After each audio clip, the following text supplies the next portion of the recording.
আমি একটা প্রশ্ন খুব বেশি পেয়ে থাকি। সেটা হলো যে ম্যাম আমাকে কয়টা পিআরপি সেশন নিতে হবে। হ্যালো এভরিবডি, আমি ডাক্তার খাদিজা কুবরা, কাজ করছি aesthetic physician, laser and skin expert হিসেবে বিগত প্রায় 4.5 বছর হলো, বেশি সময় ধরে। পিআরপি সেশন কয়টা নিতে হবে ম্যাম? আমি তো পিআরপি সেশন নিতে নিতে টায়ার্ড হয়ে গেলাম, এটা কি আসলেই কাজ করে? তাদের উদ্দেশ্যে আমার আজকের এই ভিডিও। পিআরপি সেশন যদি আপনি নিতে চান, হতে পারে সেটা মুখে, হতে পারে সেটা মাথায়, ত্বকে, অথবা হতে পারে সেটা পুরুষ বা নারীর যৌনাঙ্গে।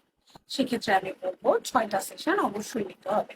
আপনি যদি একটা ভালো রেজাল্ট পেতে চান তাহলে আপনাকে ধৈর্য ধরে 6টা সেশন কমপ্লিট করতে হবে।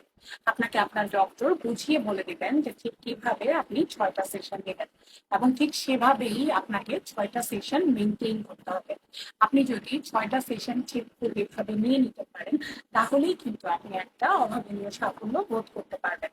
আমাদের অনেক পেশেন্ট থাকে যারা দেখা যায় 6টা সেশন নেবার আগে খুব বেশি টায়ার্ড হয়ে যায়, খুব বেশি ফেড আপ হয়ে যায়। তাদের উদ্দেশ্যে বলবো অবশ্যই আপনি 6টা সেশন কমপ্লিট করে তারপরে একটা রেজাল্টের আশা করবেন। ধন্যবাদ সবাইকে ভিডিওটি দেখার জন্য, ট্রিটমেন্ট নেওয়ার জন্য। আমাদের স্ক্রিনে দেওয়া নাম্বারে যোগাযোগ করবেন। আসসালামু আলাইকুম।